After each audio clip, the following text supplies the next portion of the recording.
Hey everyone, I hope that the majority is having a wonderful day. I wanted to talk about a few things today, and I want to start out by backing up some of the things that I said yesterday about ESCOM and the power stations being sabotaged. So this has been confirmed to me through a source, which of course I cannot reveal, but I can assure you that it is a very reliable source. And right now, currently, there are 2 more power stations on fire. I'll put some pictures at the end of this video. At Allendale and Tembisa, totally set ablaze.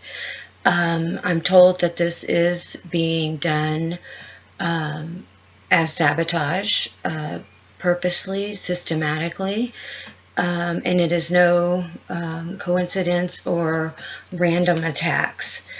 Also, there are taxis closing down roads, other things being set on fire.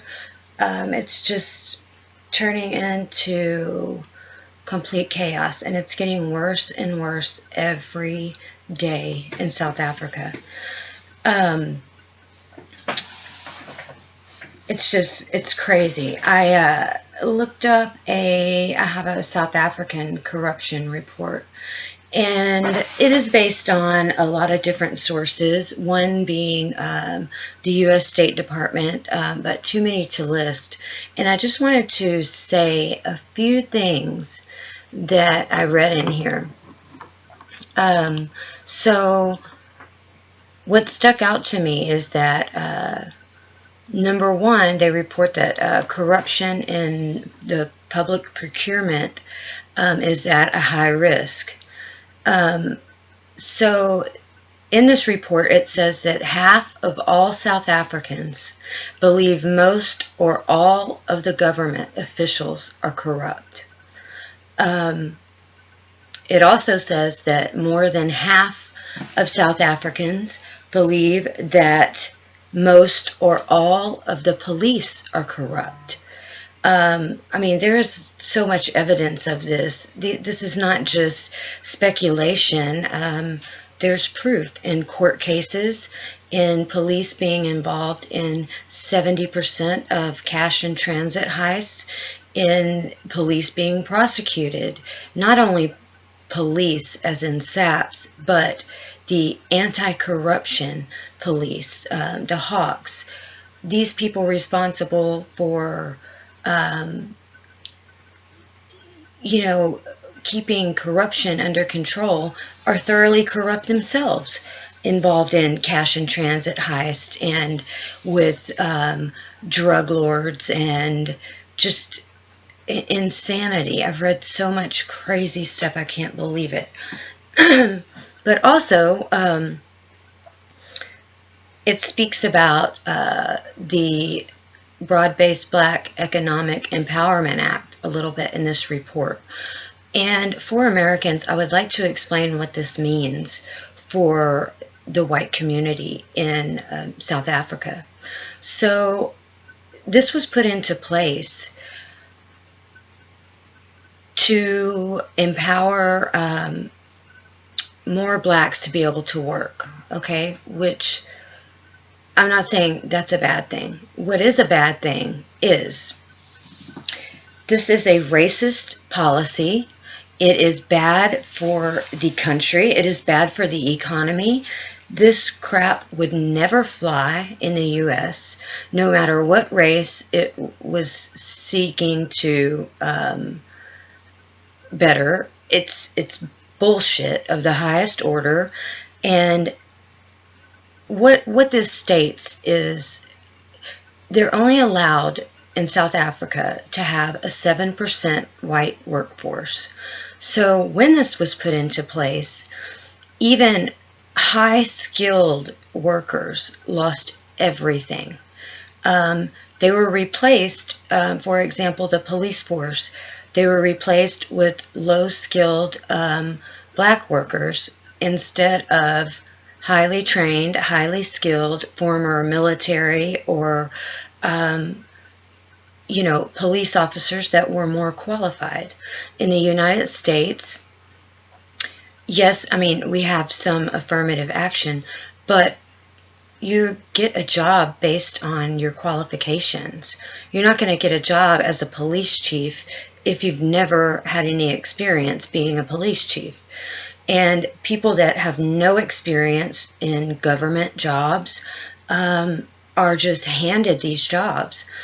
And this racist policy is the reason for a lot of the people in white squatter camps. Some of these people are just regular, everyday people. They were middle class people living paycheck to paycheck. And when this was put into place, they eventually lost everything.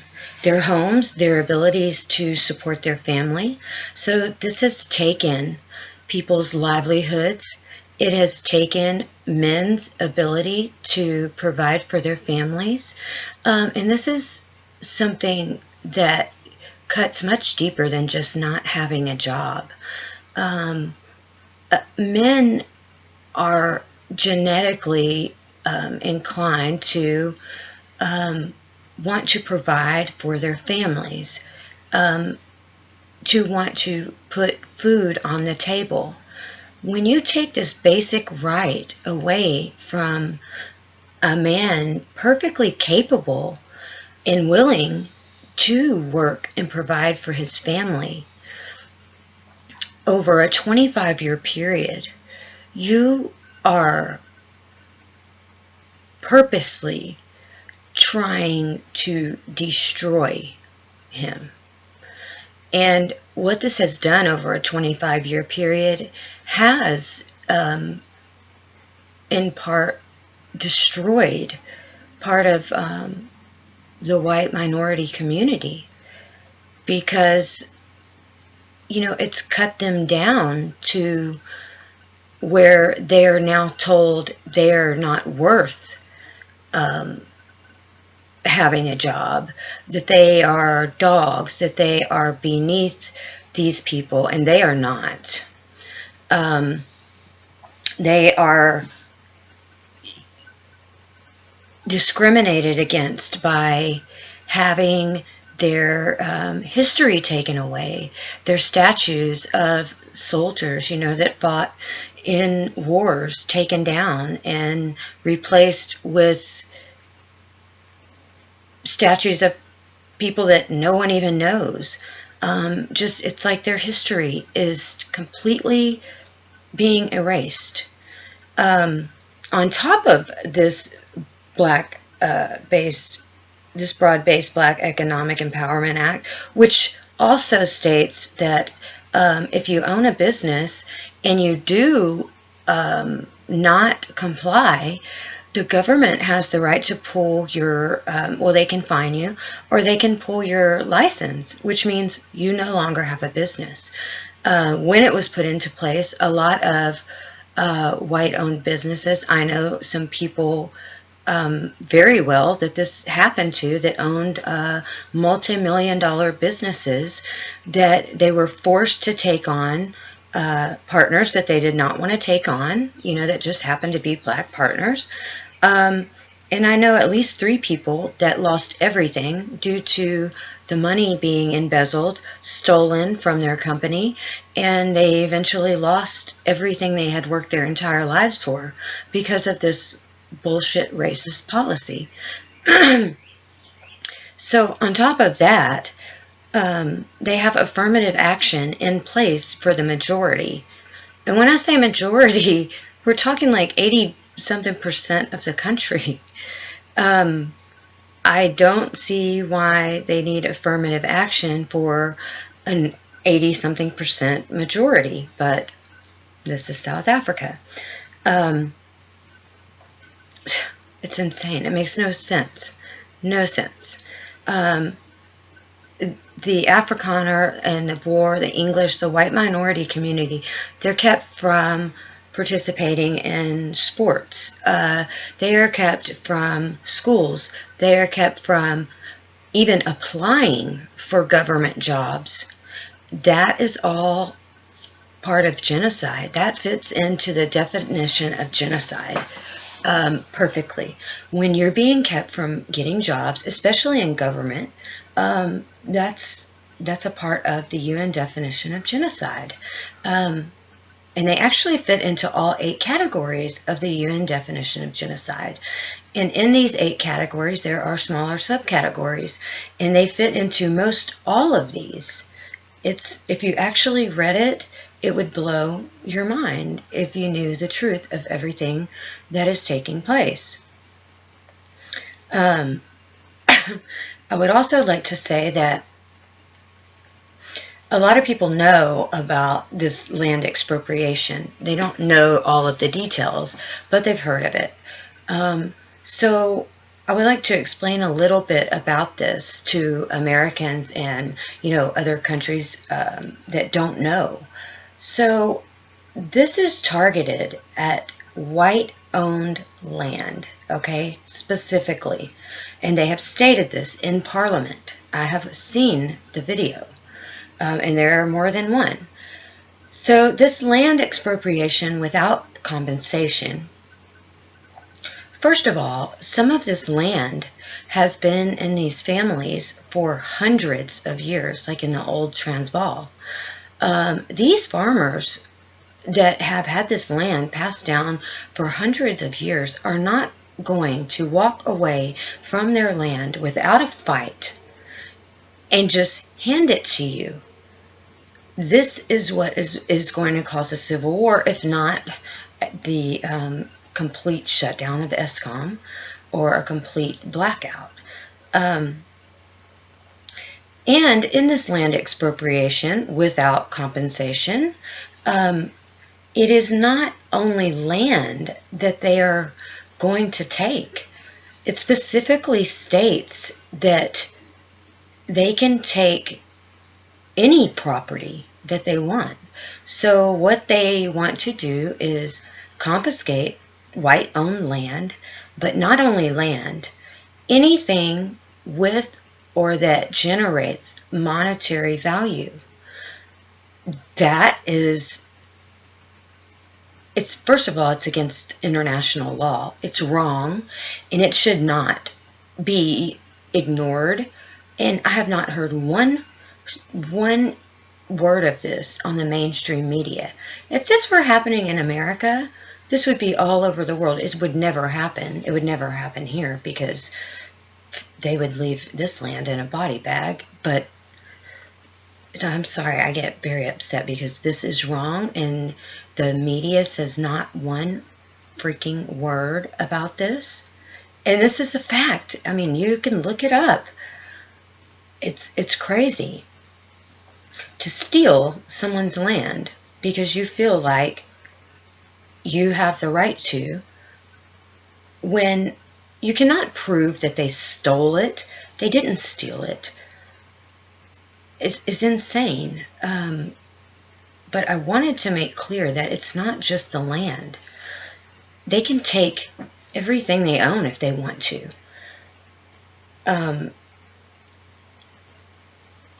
So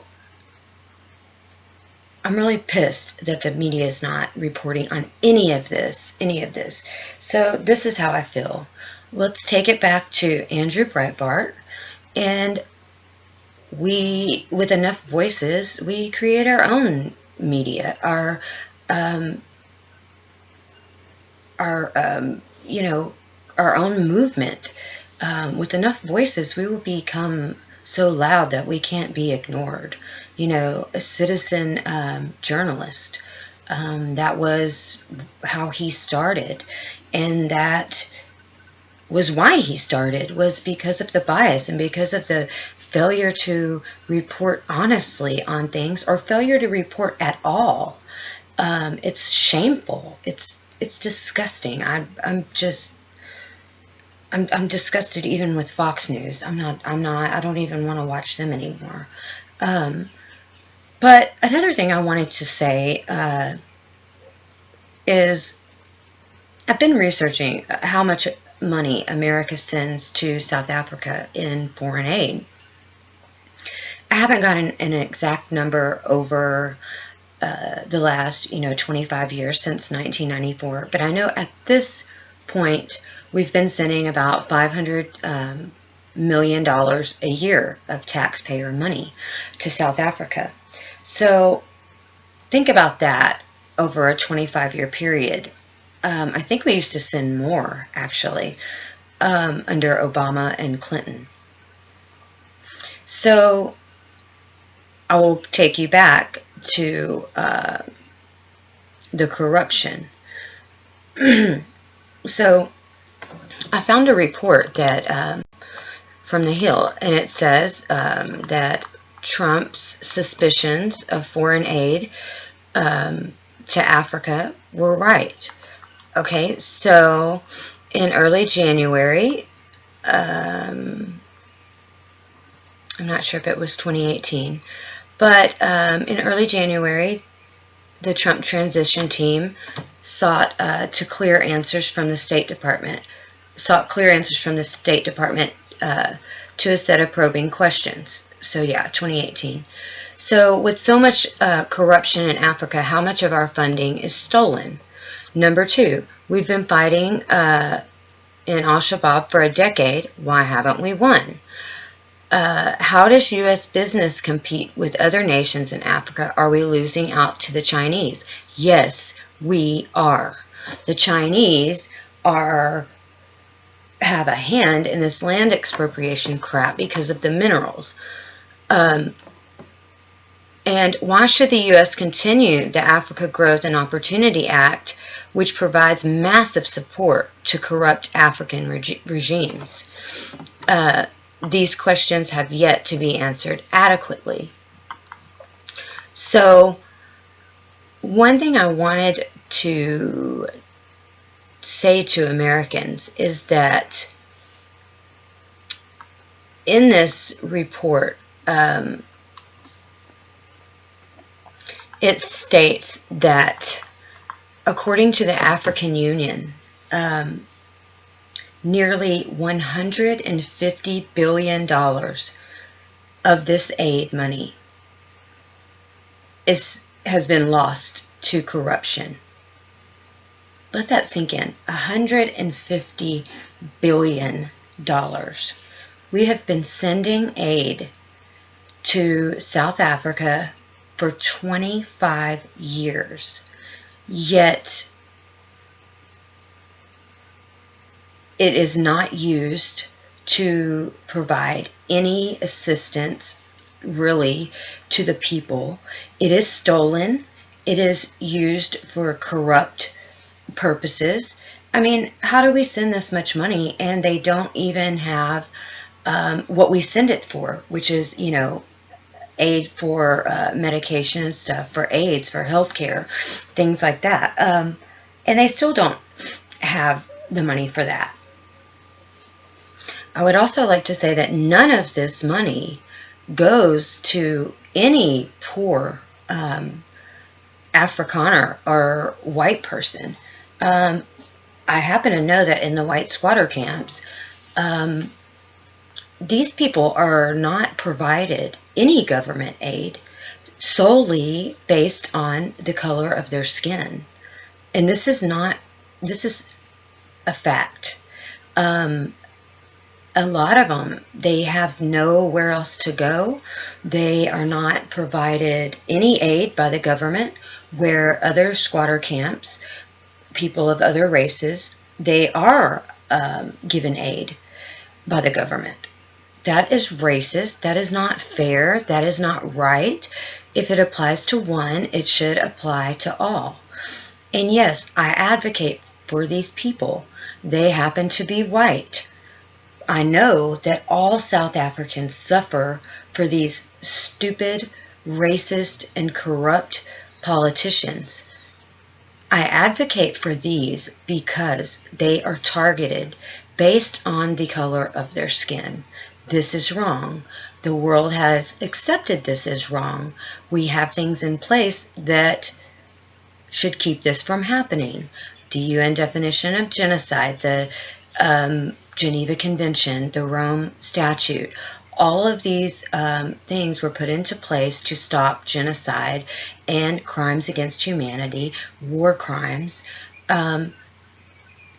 targeted at a specific group of people based on race, religious beliefs, or whatever it may be.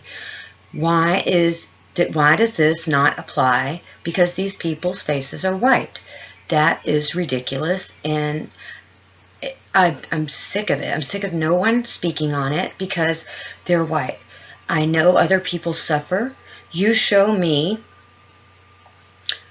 a black family in South Africa that a white gang of farmers has gone to their home and raped, tortured, and set their children on fire, raped, mutilated, dehumanized their wives while they were made to watch, and if they try to look away, they cut their eyelids off, and then the husband is killed last after he is forced to watch the rape, torture, murder, and everything he's worked for his entire life and put his whole soul into his family is destroyed in front of his eyes.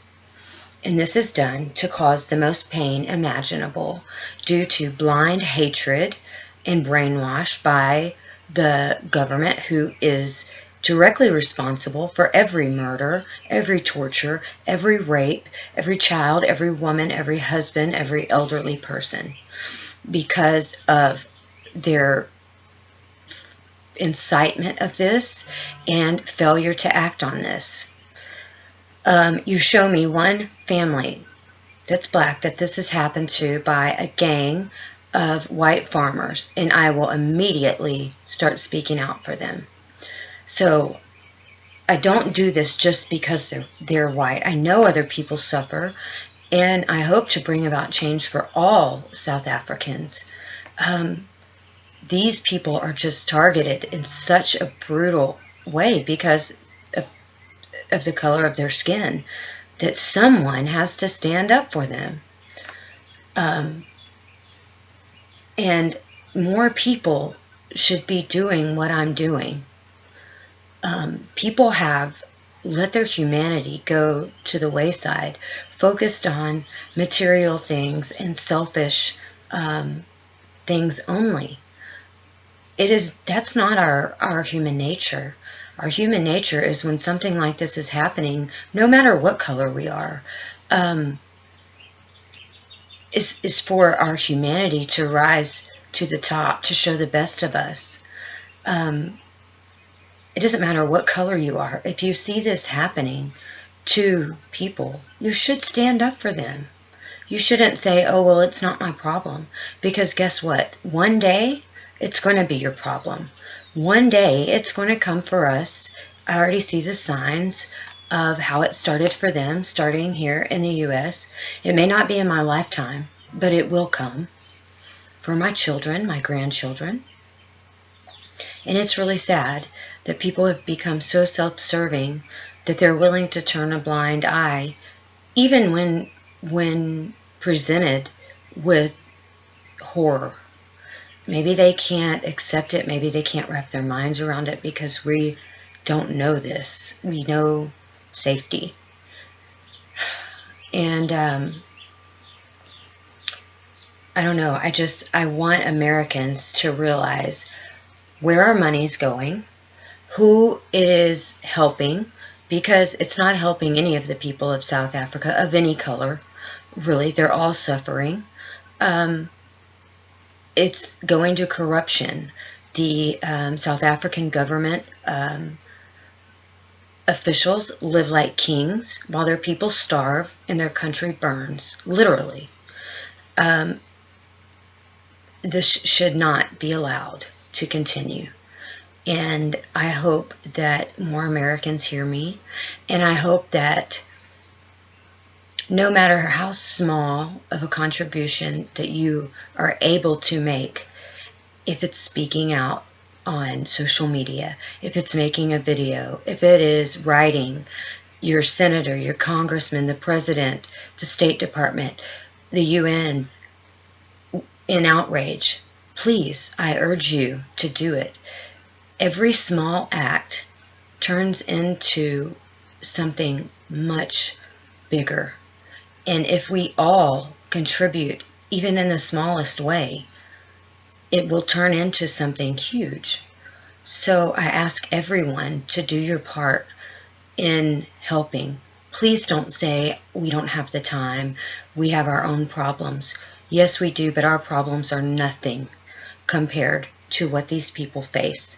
And to take a little bit of time to try to make a difference does not take away from us. We do have the time, and we can make a contribution in any small way. So I ask you, as a conservative, as an American patriot, as a mother, as a daughter, I call out to all other Americans like myself, the patriots that truly care for our country and for other people, to please show them the best of us. Show them why we are a lot of people's last watchdog. Help me speak out for them. And I will end on that note. Thank you so much, everyone, and I will talk to you again soon. Have a good day, Americans, and have a good night.